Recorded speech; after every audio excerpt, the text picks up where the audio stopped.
Hi guys, welcome back to my channel. Ngayon mga kawatsador, meron po tayong i-vlog ngayon, isang tutorial.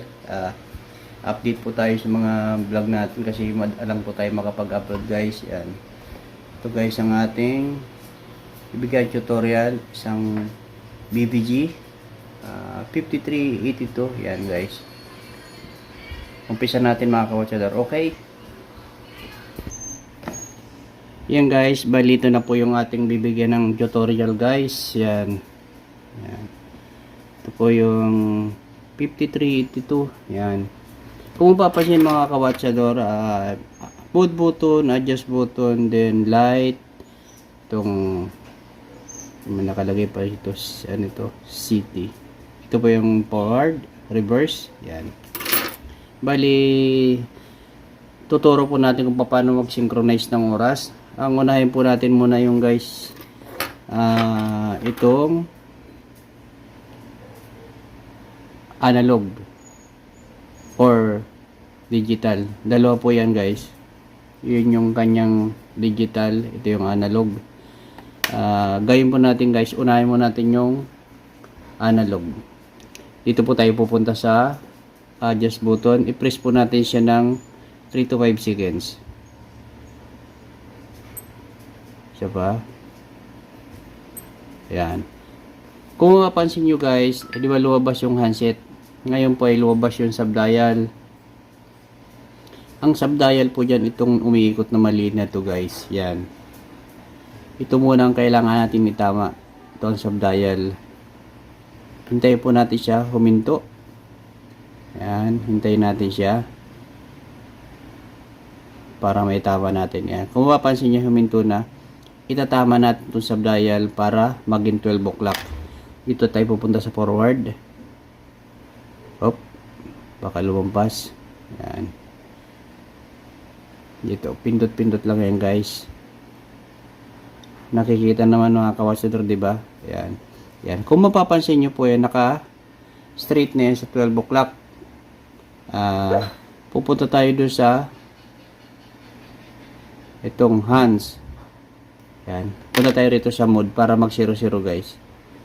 Yan. Ito na po, nag 0-0 na yung digital. Hintayin po natin siya huminto. Yan. Huminto na siya guys. Ngayon tatama naman natin yung hour hand, second hand. Papuntang 12 o'clock guys. Punta tayo ng forward. Yan. Pag pinindot po natin yun, pwede mag-automatic. Yan. Pag malapit na po, yan. Malapit natin, stop. Yan. Isa na lang guys. Hop. Yan. Hintayin natin. Hop. Ito pa. Yan. Yan guys. Naka-straight na yung kanyang hands. Okay. Pag ganyan po nangyari na nagawa nyo ng ganyan, pindutin nyo ngayon yung adjust para mag-release siya. Yan. Yan. Pag tapos na yan guys subdial, yun naman ang iikot yung ano na yan, hour hand. Hintayin nyo lang po siya pinto, di ba? Pinto.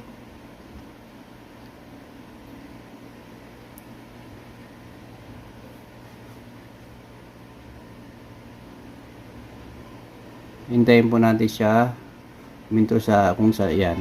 Bali huminto na po siya. Ang gagawin natin guys, itatama natin yung digital para mag-exact kung anong oras dyan sa analog, ganun din ang oras. Ngayon pupunta po tayo dito sa adjust. 3 seconds, pindutin natin. So, yan guys, mapapansin nyo kanina lumabas yung adjust, then pupunta tayo sa mode kasi hahanapin natin yung country code. Nasa Paris tayo guys. So, Paris tayo. Punta tayo sa mode dito. Hanapin natin yung yan. Ay pinalabas muna natin yung mga country code. Yan, 12 hours, minute. Yan. Itama muna natin yung guys oras. Yan. Ang oras niya ngayon ay what time? 10:34. Yan. Nas PM na yan guys. May nakalagay naman no PM. Yan. Bago din mode button. 10:34. 1, 4, yan. Then, mode button para lumipat. Ngayon by 2005. Yan. Lipat natin forward. Yan. Okay. Then, mode button again. Ngayon po ay October. Forward tayo. Pwede po natin, ano yan, pag lumampas dito tayo, reverse tayo guys. Yan. October the 10. Then, mode button. Ngayon po ay 5.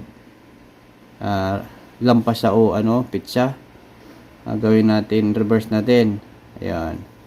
Yan po, October 5. Then, mode button. Light 1. Pares. Hanapin natin ngayon yung Hong Kong. Dito tayo. Ayan. Dito na, pag yung nagluwabas na yung pares, dito naman tayo sa light para ihanap natin yung country code nya. Ayan. Hanapin natin. Country code, malapit na guys. Yan, nasa Singapore na tayo. Yan, Hong Kong na. Pag ganyan po lumabas din na tayo, nahanap na natin guys. Yan. Importante yung country code yan kasi makahanap natin para eksakto. Yan. Ipindutin natin guys ito pag nakita natin yung country code, pindutin natin tong adjust. Yan.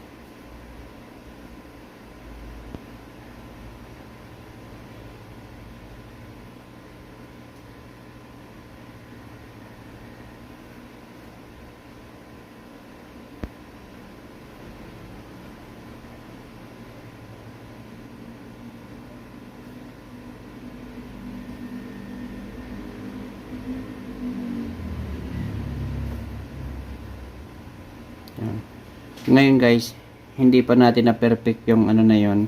Punta tayo uli sa adjust yan. Dito tayo uli.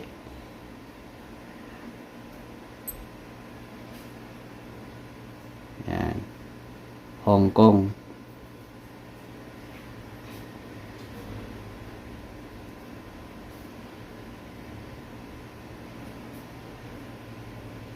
Okay. Ang time natin. Yan, PM na. Then 10:36. Yan. Okay.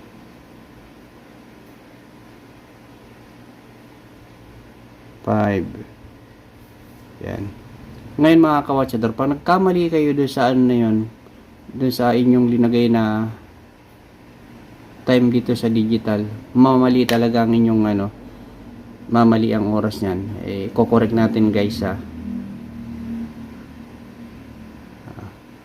ngayon nakatama na po yan, tama na siya sa pero ito guys parang AM ito, PM.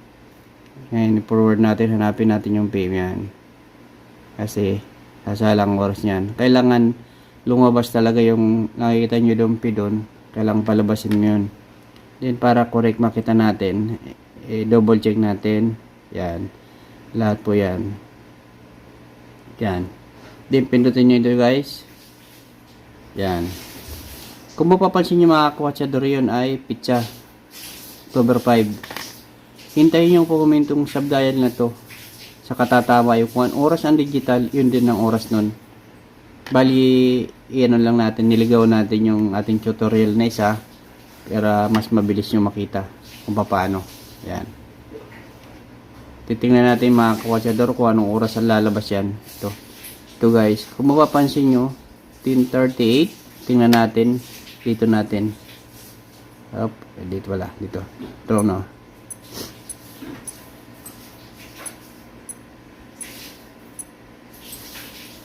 Ay, lumaba. Yep. Up. Yep. Pizza pa lang nalabas yan. Sunday. Ayan. Ayun guys, 10:38. Ayan. Bali, iba-iba kasi ang position ng kanilang kaya medyo nakakalito guys. Pero at least nakatama na yan, October 5, Sunday. Ayan, minute. 10:39. Kung mapapansin nyo guys, yung oras dito sa side na to, same time ng analog. Kaya yan, yung po ang tinatawag na synchronize. Yan. Pwede natin ganyan lang kung anong gusto nyo nakalagay sa display. Yan. Kung gusto minute lang. Yan. Mas maganda ganyan araw, di ba? Yan mga kawasyado. Sundan nyo lang po yung Casio 5383. Medyo napahaba guys dun kasi nalito tayo dun sa pag hindi natin na itama agad kasi sobrang liit yung digital. Sala talaga Yan guys, maraming salamat. At hanggang dito lang, shoutout po sa lahat ng mga solid na sumusuporta sa ating tutorial. Yan. Pagtiyagaan nyo ang aking tutorial guys. Maraming salamat. Bye-bye!